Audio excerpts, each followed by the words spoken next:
Ngayon tutuloy ko na yung kwento. So ano nangyari after nung incident? At first, akala namin homeless ang kumuha. So syempre, pag homeless, hahanapin lang nun pera, di ba? And then, tatapon na yung ibang mga gamit na hindi niya kailangan. Kasi nga, like yung mga laptops, yung iPads, since naka-register yun sa mga pangalan ng mga anak namin dun sa may-ari, hindi naman nila magagamit, di ba? So, ang ginawa namin, pumunta kami sa mga malalapit na parking lots, tapos yung mga basurahan, chinek namin isa-isa yun. As in, yung mga, siguro mga at least 500 meters around dun sa parking area.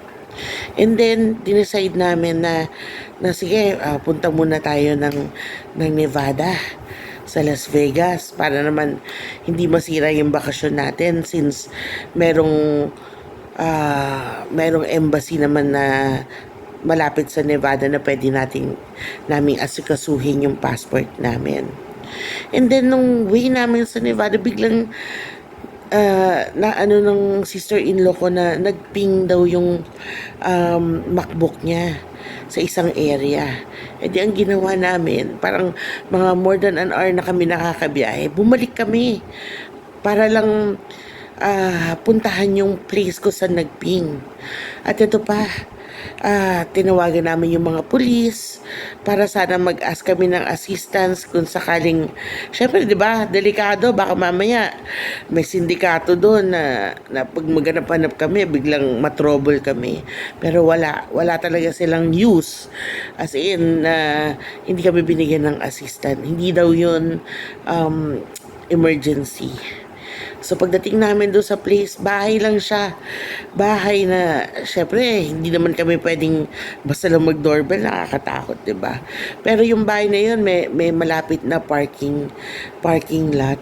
Tapos sinilip-silip lang namin, tapos nag-ikot-ikot lang din kami doon sa area. Wala kaming nakita. Then, after nun, gabi na, ang hirap ng biyahe papuntang Nevada. Tapos, sabi din nung tito ko, wala namang consulate doon, baka hindi rin maka-process ng aming travel document, di ba?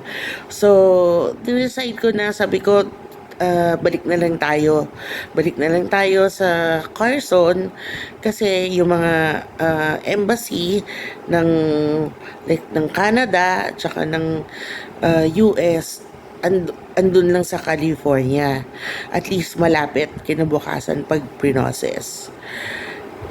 Ayun. So, the following day, pumunta kami sa Philippine Embassy. So, yun. Sabi sa amin nung babae sa Philippine Embassy, ito yung mga requirements na kailangan yung maibigay para makagawa kayo ng travel document.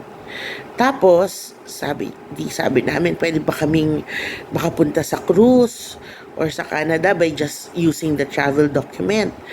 Sabi niya sa amin, itry nyo, tawagan nyo muna yung cruise, tawagan nyo muna yung Air Canada kung papayagan kayo. Okay? And then, that's the time na bumalik kayo dito para i-process yung inyong travel document. Kasi daw, once na process na yung travel document at biglang lumitaw yung aming passports, magiging useless na yung passports namin at saka yung mga visa nun. So tapos, since hindi pa namin nakikita yung CCTV that time, sinuggest niya sa amin na usually homeless lang yung kumukuha. So, might as well na maghanap ulit kayo sa mga lugar na malapit dun sa area na pinangyarihan ng event. So, yun. Di yung ginawa namin, naghanap ulit kami. Bumalik kami dun sa area. Naghanap ulit kami. Ayun, very humbling experience yun. Dahil sobrang tirik ng araw. Ang init-init. Tapos, merong daan dun na sobrang taas. Alam mo yun? As in, nagkalkal kami ng mga basura. naka-experience namin maging dumpster diver. As in, ang baho ng may mga mabahong basura, may mga pupu, may mga maggots, alam mo yun. Talagang para lang mahanap yung passports namin. Kasi kahit yung passports man lang kasi ang hirap, 'di ba? So, wala. Nag-search kami, wala talaga. Then, sabi namin, sige, uwi na lang tayo. Kasi sobrang, siguro, na-dehydrate na. Masama na yung pakiramdam dahil nga ang init sobra. So, sumunod na naman na araw, balik na naman kami sa embassy.